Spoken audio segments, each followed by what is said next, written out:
Boa tarde a todos e bem-vindos à segunda talk da Eurekathon. No último dia, aposto que vocês estão todos muito atarefados neste momento, mas espero que parem um bocadinho para ver esta talk, porque vai ter informação muito relevante também agora para este vosso sprint final. Vou começar então por apresentar a Catarina. A Catarina é AI Research Engineer na Unbabel e está também a terminar o doutoramento em Computational Psychiatry no Instituto de Medicina Molecular. Para além disso, é Lead Team Member na Data Science for Social Good em Portugal e é nesse âmbito que vem então à Eurekathon fazer esta talk. A talk Does It Always Have to Be Go Big or Go Home? É uma receita alternativa para projetos focados em dados em ONGs. A DSSG é uma comunidade aberta que reúne data scientists que ajudam organizações sem fins lucrativos a tirar benefício do poder dos seus dados no sentido de melhorar o seu impacto na comunidade. A Catarina vai então apresentar como é que a receita deles funciona, dando exemplos de projetos que apoiaram e o que aprenderam neste percurso. Quero deixar então também a nota que todos os participantes podem colocar questões no canto superior direito na plataforma virtual e Catarina, então, muito obrigada pela tua disponibilidade. Podes então dar início à tua talk. Muito obrigada. Obrigada e obrigada pela introdução. Como a Sara disse, então eu sou a Catarina Farinha, estou aqui a falar como Lead Team Member da DSSG-PT, Data Science for Social Good Portugal, e aquilo que vos quero tentar convencer na próxima meia hora é que nem todos os projetos de Data Science em organizações não governamentais, ou seja, organizações que não têm fins lucrativos, necessitam de ser complexos ou longos, ou ter até uma bolsa associada, mas que por outro lado podem ser simples, curtos no espaço de tempo e que tenham um impacto real, ou seja, que ajudem realmente o beneficiário da parceria do projeto a ser cada vez mais eficiente na sua missão. Passando o slide. Apresentando a fórmula e aquilo que é o core da DSSG, nós tentamos juntar beneficiários, que podem ser, por exemplo, associações de caridade, organizações não governamentais, ou até mesmo administração pública, mas que tenha sempre por base este princípio de social good, e voluntários. E os voluntários podem ser data scientists, data enthusiastas, developers, designers, ou então peritos no próprio âmbito do projeto. E aí vai depender muito de projeto para projeto. E nós acreditamos que pondo estes dois elos em conjunto, conseguimos realizar projetos que ambicionamos que tenham uma duração entre 3 a 6 meses e que sejam simples, mas que com um impacto real e que sejam realizado um deliverable, ou seja, um produto oferecido à associação e que ela a use da melhor forma possível. Então, falando então da nossa receita, ou seja, dos passos que acreditamos que sejam chave para a concretização de um projeto. Primeiro, é conhecer a organização, ou seja, este primeiro contacto, e neste primeiro contacto nós vemos como é que é a data literacy, ou seja, como é que a organização vê os dados, se tem vários dados, quais são os problemas de funcionamento dela e como é que podemos ajudar. E através deste processo, essas reuniões, em que vamos aprendendo um bocadinho cada vez mais uns com os outros, realizamos um proposal, ou seja, um documento em que está definido o que é que um possível projeto pode ser, com objetivos claros, os tais OKRs, ou seja, objetivos para o projeto, mas também formas depois de medir estes objetivos assim que estiver no beneficiário, na associação. Agora, nos últimos projetos, tentamos também arranjar um patrocinador, ou seja, uma empresa que ajude financeiramente se houver custos associados, mas não só, também com treino, também com um género de consultadoria, se fizer sentido. Vai depender de projeto para projeto. Outra fase que consideramos também ser essencial e que cada vez mais é polémica, tendo em conta dados e a sociedade em que vivemos, é ter o aprovamento, ou seja, éticas approval, ou seja, temos um comitê de ética que vê os dados, vê quais são as nossas ideias e dá a sua validação. E a seguir, temos então que fazer o recrutamento da equipa que vai realizar este projeto. Aqui funcionamos muito através de divulgação das nossas redes sociais, mas como vamos ver num exemplo específico, vou mostrar mais para a frente, a nossa própria newsletter é uma grande fonte de divulgação do projeto. Ou seja, os voluntários podem subscrever a newsletter e aí, quando temos projetos novos, vamos lançá-los à comunidade e pomos todas as informações necessárias para os voluntários se inscreverem. Tentamos que o projeto seja o mais transparente e justo possível nesta seleção da equipa. E depois vem a fun part, que é fazer o projeto. E este projeto tem todas as características de um projeto em Data Science. É feito com data cleaning, ou seja, limpezas dos dados, mas muitas reuniões também com o próprio beneficiário para garantir sempre que estamos na direção certa e que o projeto ter impacto. Ou seja, não queremos, novamente, nós não queremos ter necessariamente o projeto mais complexo ou utilizar as técnicas de machine learning ou de data science mais complexos. Não, queremos é garantir que, no fundo, conseguimos entregar algo que tenha impacto no beneficiário. E lá está. A fase final será, então, pôr o projeto e este deliverable, esta entrega pode ser variada consoante o projeto. Podemos estar a falar de um dashboard ou apenas um relatório ou um modelo que os ajude a otimizar um determinado projeto ou que faça previsão de uma determinada variável que para o funcionamento da associação faça sentido.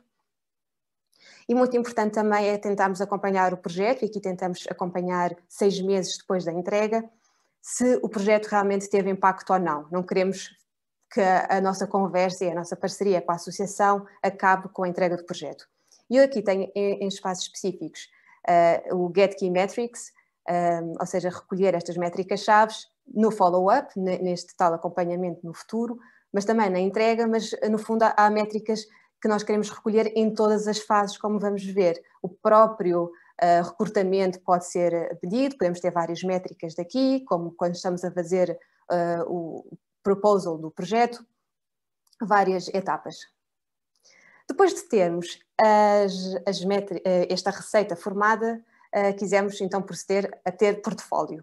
E aqui realizamos o primeiro projeto piloto, e chamamos piloto porquê? Porque há uma grande variável aqui que não está a ter em conta, que é o tal recrutamento, o tal voluntários da comunidade. Este projeto foi feito com 3 membros da própria Lead Team, por isso, em termos de motivação, é muito mais fácil de lidar com isso. E neste projeto quisemos fazer uma análise exploratória dos dados da angariação de fundos da Rotaract, Santo Tirso, mais especificamente na Liga Portuguesa contra o Cancro. E mostro-vos aqui algumas análises que fizemos com a associação. Por exemplo, aqui vemos qual é que é o valor recolhido por habitante e por cada freguesia ao longo do tempo, ou seja, tendo em conta que este gráfico já tem o valor recolhido normalizado por número de habitantes, conseguimos ver que há freguesias que realmente são muito mais bem-sucedidas nesta angariação de dados do que outras, e é interessante ver quais são as variáveis que aqui podem estar a ter sido em contas. A própria, se calhar, a cultura da própria junta de freguesia, ou os sítios onde as pessoas estavam a angariar, ou as pessoas, etc. Por outro lado, também tentámos ver um problema que eles viam, que era as pessoas com mais idade, mas não só. Nós aqui decidimos dividir entre menores de 30 anos e maiores de 30 anos, porque muitas vezes pensa-se que só as crianças ou os adolescentes são mais eficazes, mas neste caso vimos que não, que as pessoas com mais de 30 anos até, por norma, recolhiam mais dinheiro do que o outro grupo. E também temos, por exemplo, outro género de visualizações, como por exemplo este heatmap, em que vemos quais são as tais freguesias que tiveram mais dinheiro, ou seja, foram mais bem-sucedidas. E no follow-up, aqui ainda não tínhamos tanto o rigor de ter métricas e valores concretos, mas perguntámos por testemunhos a membros da Rotaract, e o que vimos, por exemplo, é que neste testemunho dizem-nos que os findings, ou seja, aquilo que vimos nas visualizações, conseguiu comunicar os resultados da campanha de agregação de fundo aos presidentes das juntas de freguesia com maior rigor e apelar ao sentido de responsabilidade, apelar ao sentido da necessidade deste género de campanhas, mas também provar, por exemplo, à tal população que achava que não tinha tanto valor, que sentia-se um bocadinho desmotivada à medida que pronto, tornavam-se menos jovens, por assim dizer, que a sua participação é fundamental. Motivados e bem-sucedidos no primeiro projeto piloto, decidimos tentar o primeiro projeto na vida real. E vida real, agora já conseguem perceber porque é que eu digo isto, porque foi o primeiro projeto em que lançámos à comunidade, em que fizemos todo o processo de recrutamento, neste caso tínhamos 4 voluntários, e queríamos ver realmente se a receita funcionava, se estávamos tudo sob controle. E a associação que escolhemos foi a associação Já Te Explico. A Já Te Explico é uma associação de alunos académicos da Universidade do Porto e que presta ajuda, por exemplo, com explicações a alunos do 5º ou 9º ano que tenham dificuldades socioeconómicas, ou seja, provavelmente de outra forma não conseguiriam ter este apoio. Quando um aluno junta-se à associação, eles perguntam uma série de fatores, indicadores socioeconómicos, e também de que freguesia vem, etc. e o seu percurso escolar, ou seja, nós conseguimos ver se eles já tinham falhado algum ano, se tinham parado até algum ano.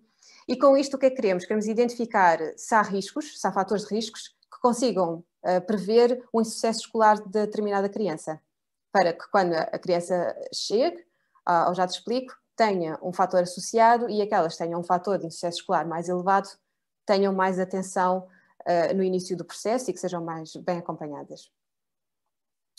No entanto, realmente as coisas, os contratempos acontecem e problemas que não estávamos à espera obrigaram-nos a parar o projeto. Não é uma decisão fácil, mas nós sabíamos que, acima de tudo, tínhamos que aprender com o que é que aconteceu. O que queríamos mesmo evitar era que isto voltasse a acontecer, que puséssemos voluntários e associações juntas e que do nada tivéssemos, por N fatores, tivéssemos que os parar. Então fomos rever alguns passos-chave e lançámos o segundo projeto com voluntários da comunidade. E é aqui que entra o caso de estudo que vos venho falar e que eu acompanhei, que para mim é muito querido, que é o projeto com a Associação Zoófila Portuguesa, mais resumidamente a AZP. A AZP é uma organização sem fins lucrativos que tem como missão dar cuidados de saúde a todos os animais, em particular aqueles que estão em sofrimento ou em riscos de vida. E fazem nesta missão com muito mérito através de gerir um hospital veterinário. E eu posso-vos dizer que já lá tive 3 ou 4 vezes e numa das vezes até vi um sem-abrigo a levar um animal que estava a ter, um cão que estava a ter convulsões, e a AZP nunca hesitou em prestar o maior cuidado possível, o mais rapidamente possível, levando imediatamente para as urgências do hospital. Mesmo sabendo que muito provavelmente a pessoa que estava a levar o animal não teria dinheiro para pagar com o cuidado que ele iria ter. Como objetivo neste projeto, procedemos à criação de um dashboard que tenha visualizações-chave, que ajuda no seu dia-a-dia, como já vamos tentar perceber, mas também a um modelo que tentasse prever o número de consultas nos próximos dias. E para isto decidimos que uma equipa constituída por 5 voluntários era o ideal. Eu vou falar agora dos vários passos, mas também têm todas as informações sobre os projetos no nosso site. Mas olhando para a timeline e passinho por passinho. O primeiro contacto foi feito em dezembro de 2019. É interessante ver que cada vez com mais alcance a associação tem, cada vez temos mais associações a pedirem-nos para ter projetos connosco, mas neste caso fomos nós que chegámos até à AZP.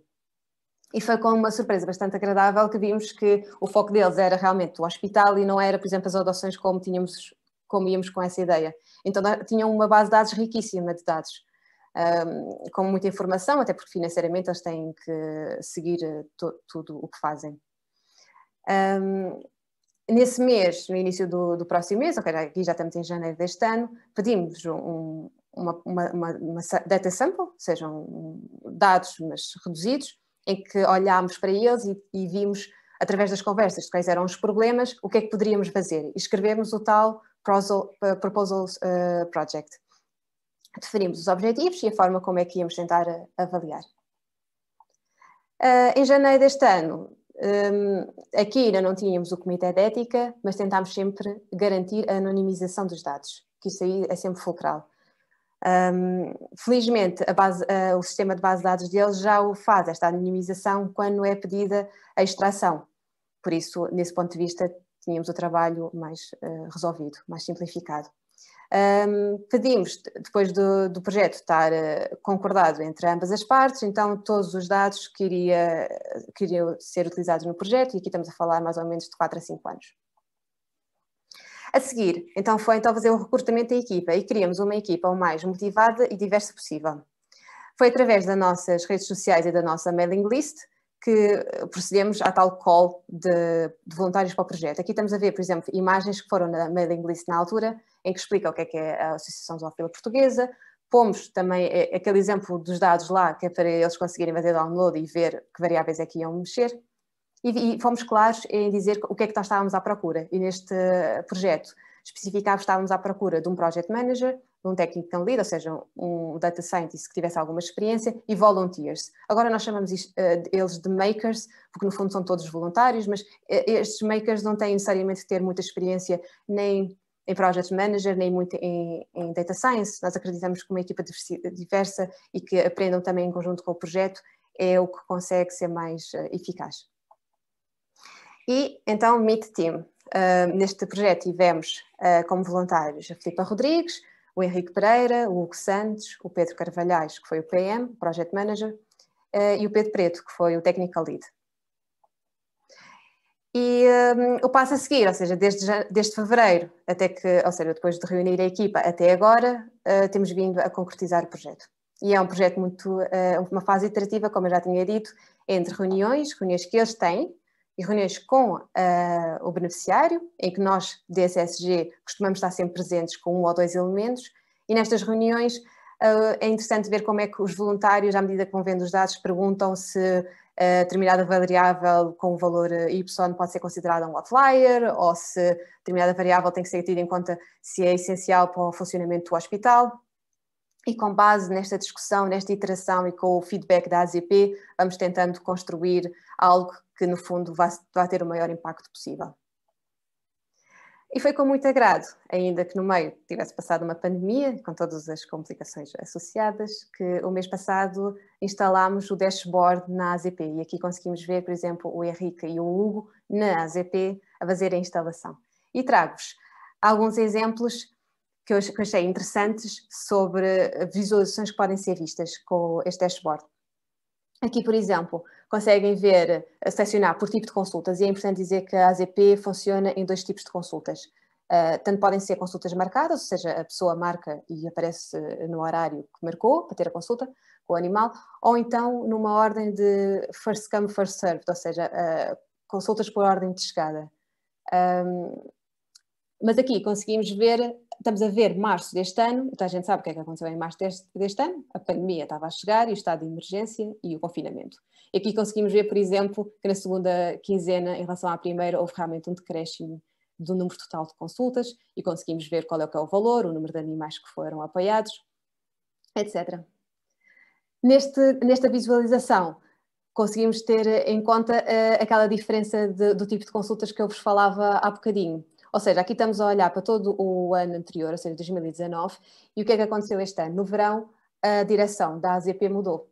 Ou seja, são uma associação, por isso de vez em quando tem eleições, e esta nova direção acredita vivamente que cada vez mais se devem ter mais consultas por ordem marcada do que por ordem de chegada.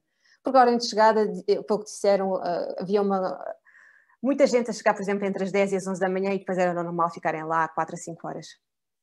E assim conseguem muito mais ver os tempos de espera das pessoas e tentar reduzir.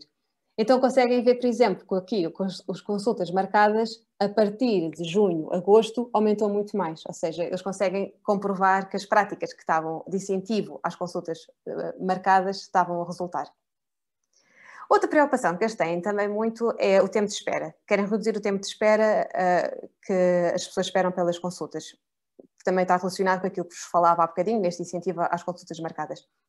E outras visualizações que eles conseguem ver aqui, ainda que aqui estejamos a ver 2017, mas podem escolher qualquer ano e mês, é o tempo de espera médio por dia do mês, por hora do dia e por dia de semana e até por mês. Por exemplo, aqui conseguimos ver que em setembro, isto está em unidades de horas, em setembro foi o mês em que, em média, houve menos tempo de espera por consulta. Em abril, por exemplo, há aqui um número bastante elevado.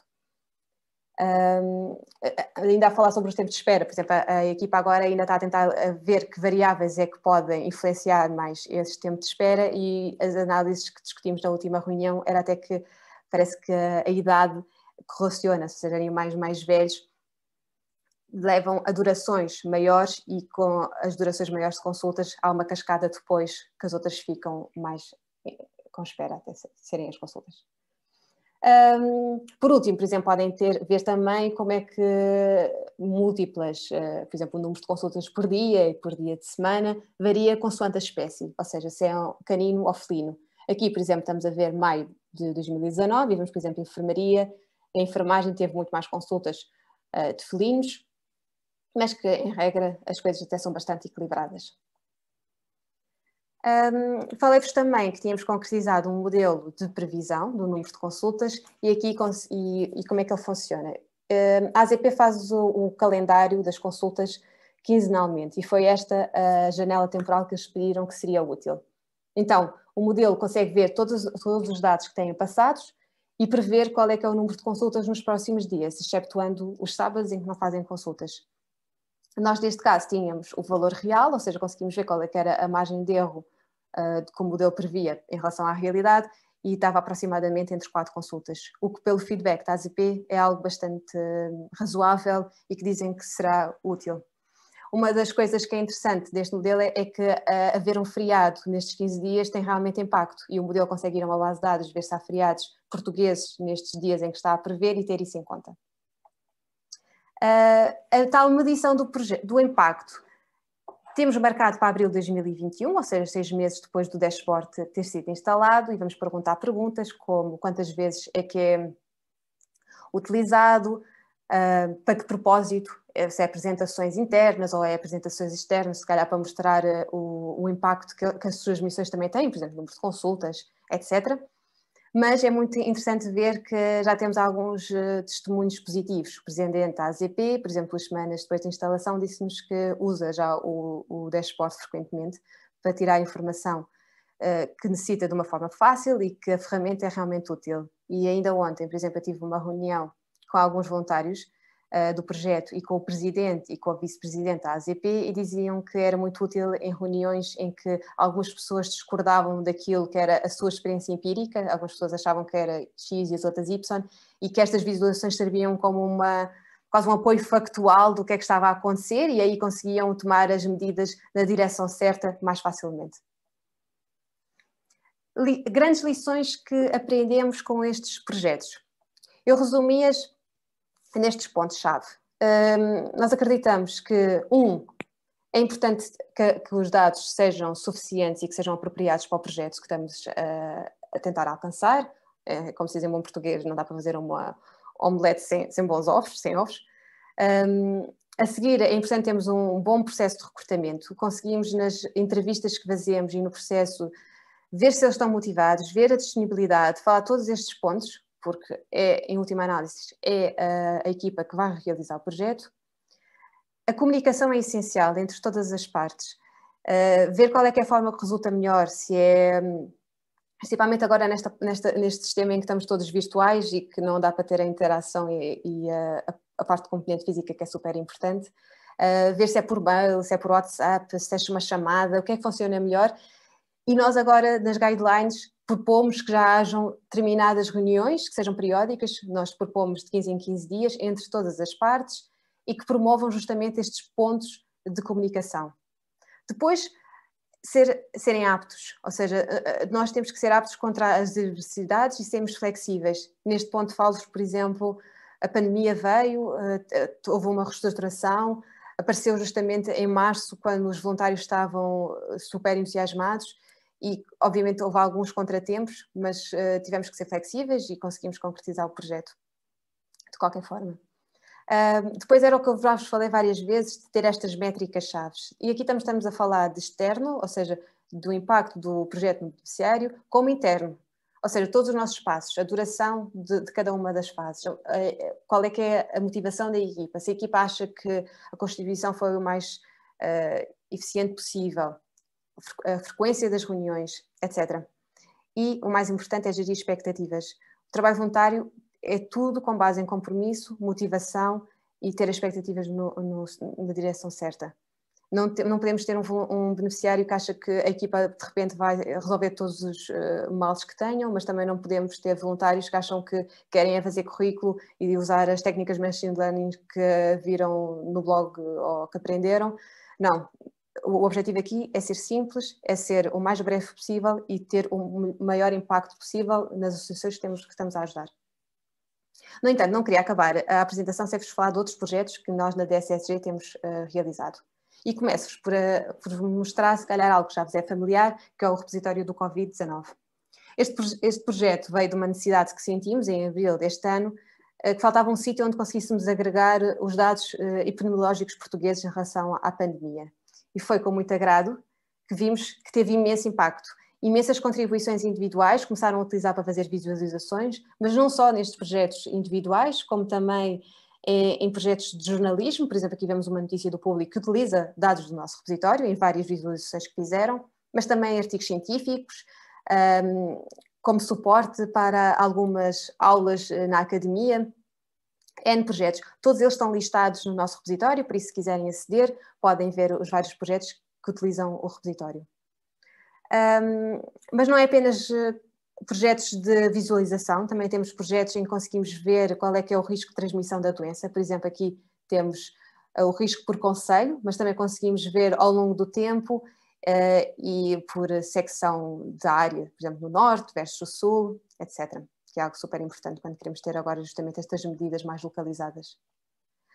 Mas vimos que tínhamos imensa gente que queria pôr as mãos na massa, mas que não sabia bem como. Então vimos na nossa fórmula e pensámos, ok, não temos um beneficiário em concreto, mas os beneficiários aqui somos todos nós, estamos todos nós a sofrer pela pandemia, e temos este grupo de voluntários, que tem as mesmas características que utilizamos para os projetos normais, e agora aqui os dados era esta fonte riquíssima, este repositório que andamos a criar e que é cada vez mais rico. Então lançámos mini projetos, que foram ideias que pusemos como issues no repositório e as pessoas podiam dizer eu quero fazer e a equipa formava-se automaticamente. Estes mini projetos nós ambicionámos que tivesse 1 a 3 meses e novamente o mesmo de sempre, simples mas com impacto. E trago-vos 3 mini projetos que foram feitos a partir destes calls para mini projetos. O primeiro, para mim é muito querido porque eu acompanho-o de perto e é sobre a evolução do sentimento na pandemia. Os autores de cada mini projeto estão aqui nos slides.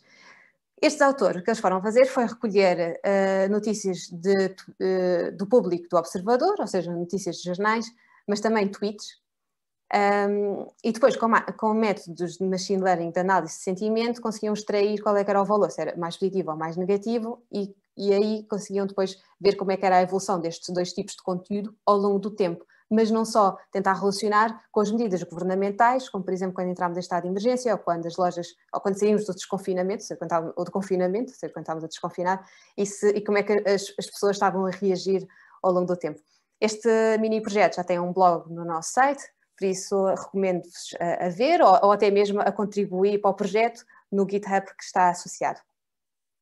O outro mini projeto que queria falar-vos é sobre o impacto no mercado de trabalho. Aqui pedimos que estes voluntários agregassem dados que também são públicos, mas no nosso repositório, e que fizessem análises, por exemplo, para ver o número de layoffs dos vários setores de atividade, por exemplo, agricultura, ou consultadoria, ou defesa, etc., por exemplo, como aqui vemos do nosso lado esquerdo, ou então o número de despedimentos ao longo do tempo, ou seja, como é que realmente a Covid estava a ter impacto.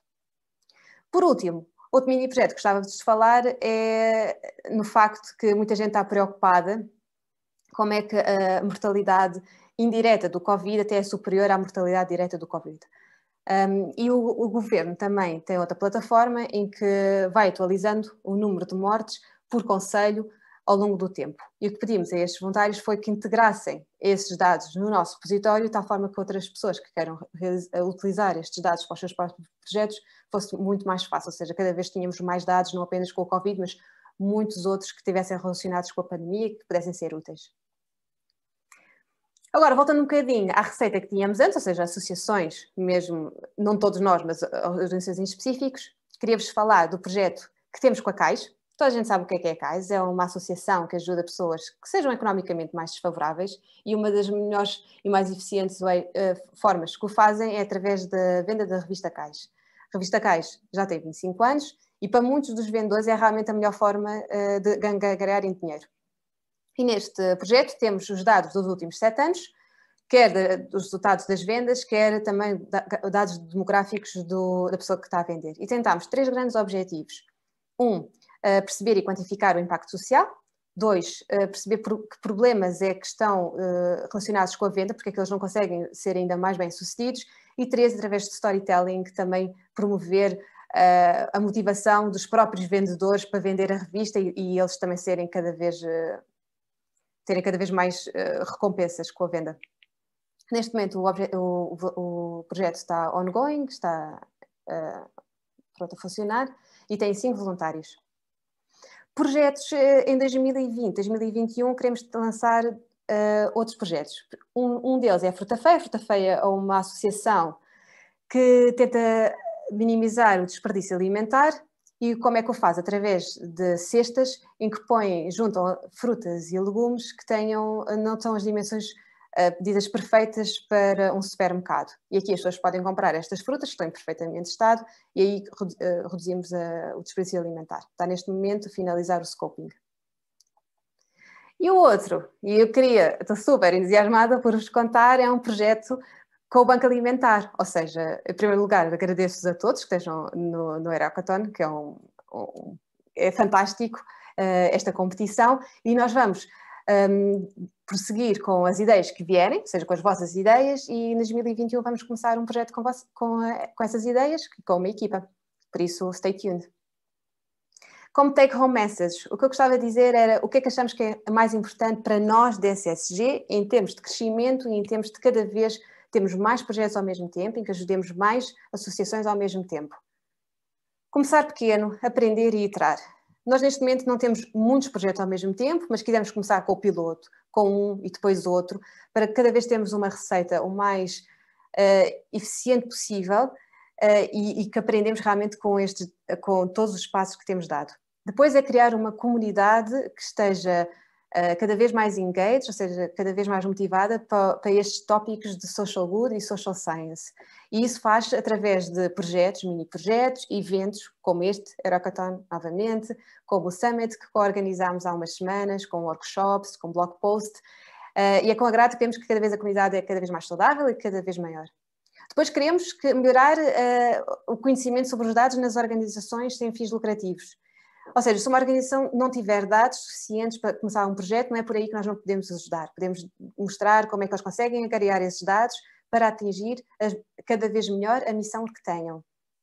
E nós próprios, como associação, somos data-driven. Ou seja, nós próprios temos métricas para nos avaliar a nós próprios, temos objetivos concretos e medimos, e é assim que conseguimos pôr mais desafios novos, desafiantes, mas ao mesmo tempo realísticos, na direção certa. E para finalizar, como é que vocês nos podem ajudar? Através da participação, mas também as próprias empresas podem, não apenas financeiramente, eu queria destacar o facto de workshops ou partilhar dados que a empresa possa ter e que acham que pode ser útil para um ou mais projetos. Tudo isso é muito bem-vindo e que podem ver no nosso site, seguir nas nossas redes sociais ou qualquer coisa enviar um mail para hello@dssg.pt. E obrigada, e se tiverem perguntas, teria muito gosto em respondê-las. E agora passo à Sara. Obrigada, Catarina. Muito obrigada pela tua apresentação. É muito bom ver que os dados já são tão relevantes para tantos projetos e todo esse impacto que vocês estão a criar. Por isso, muitos parabéns também à DSSG. Obrigada, em nome de todos. Queria então aproveitar, se calhar, para te perguntar, tocando até no ponto em que referiste nas lições aprendidas, as métricas internas e externas, quais é que consideras que deve ser o ponto de partida na definição dessas métricas que possam ser mensuráveis? Porque isso é sempre aqui uma lacuna, não é? Em muitos dos projetos, arranjar as métricas mensuráveis. Qual é que tu achas que deve ser então esse ponto de partida? Tanto as externas como as internas, perguntas? Sim. Ok. As externas têm que estar obrigatoriamente relacionadas com o projeto, ou seja, quando nós delineamos como é que é o projeto e os objetivos, esses objetivos estarem relacionados como é que vamos medir. Por exemplo, com a Fruta Feia, estamos a tentar melhorar a logística, ver se cada vez há mais cestas vendidas, se as pessoas estão satisfeitas com a distribuição da cesta, ou, por exemplo, a caixa, se realmente conseguimos que as pessoas melhorem as suas vendas. Ou seja, essas métricas estão naturalmente intrínsecas, estão relacionadas com a definição do projeto. As internas estão relacionadas com os passos que achamos que são importantes, ou seja, e com aquilo que achamos que é razoável. Por exemplo, se calhar um projeto, um recrutamento no início para a AZP demorou um mês, agora se calhar temos o objetivo de ser 2 semanas. Ou seja, todos os passos nós acreditamos que conseguimos traduzir isso para métrica e é este exercício de como é que conseguimos medir todos os passinhos, não fôssemos nós Data Science e uma organização baseada em dados, tentamos fazer este esforço para medir todos os passos que damos. Ok, obrigada. E qual é que achas então que deve ser o principal foco para que se façam cada vez mais projetos que tenham por base os dados, no sentido então de criar este impacto nos projetos sociais? Onde é que achas que nos devíamos focar para que isto acontecesse com mais frequência? Eu acho que tanto falar, depois de já temos a receita feita, ou seja, muitas pessoas perguntam porque é que nós não temos mais projetos ao mesmo tempo. Porque é que não conseguimos fazer mais? E lá está, a última mensagem que eu tentei dizer era start small and grow with it. Eu acho que todas as vias, desde a comunicação para mostrar o impacto, como, lá está, simplificar este mito que tudo tem que ser complexo para ter impacto, ou seja, todo este trabalho que temos vindo na comunicação e chegar tanto, por um lado, aos voluntários, mas eu acho que os voluntários são mais fáceis de agarrar, ou seja, há muita gente, dizemos que há muito mais gente que queira participar do que projetos que temos ao nosso alcance. Por outro lado, é as próprias associações. Há muitas associações que querem ter ajuda, mas que não têm ainda a capacidade de ter os dados, ou seja, há muito trabalho ainda a ser feito aí, com as associações, com incentivá-las a guardar os dados da sua ação de uma forma cada vez mais metódica. Ou seja, eu até daria mais prioridade a este segundo ponto, com as associações em si, no terreno. É importante também. Então, e agora para finalizar, que lição principal é que tu achas que podemos tirar desta talk para as soluções que estão a ser desenvolvidas então no âmbito da Eurekathon, que vão entregar já daqui a um bocadinho? Que lições? Eu acho que quando foi pedido o desafio, eu não sei as métricas que os juízes têm para dar uma vencedora, mas eu acho que se a ambição é ajudar a associação, temos mesmo que ver que seja o mais simples, e esse é o foco, é ter impacto. Não interessa mesmo acharmos que queremos os métodos mais complexos para tentar melhorar 2 ou 3 pontos na accuracy ou tentar utilizar um modelo XPTO só porque sim, só porque sabemos como utilizar. Não podemos tirar o foco. Se queremos ser social good, temos que ter impacto e temos que tentar definir como é que temos este impacto. E eu gostava que toda a gente, quando tentasse fazer este género de desafios, este género de competições, não fugissem em mente qual é que é o objetivo. Bom, estás a ir muito ao encontro daquilo que o João Mesquita ontem também disse no final da talk dele, que é precisamente isso, o foco acaba por ser sempre o impacto na organização para a qual estamos a trabalhar. Sempre. E tudo o resto, claro que é muito relevante, não é? Todas as soluções que estejam a criar, mas o foco final é sempre o impacto na organização. Por isso é muito interessante e é uma mensagem valiosa que deixamos agora aos participantes. Nesta reta final, eles daqui a 2 horas têm que submeter todos os seus deliverables. Muito obrigada, Catarina, pela tua disponibilidade. Obrigada eu. Muito obrigada por teres dado insights tão relevantes e teres trazido tantos exemplos de projetos. Obrigada. E parabéns por todo o trabalho que a DSSG tem estado a fazer. Obrigada e a vocês pela organização. Muito obrigada.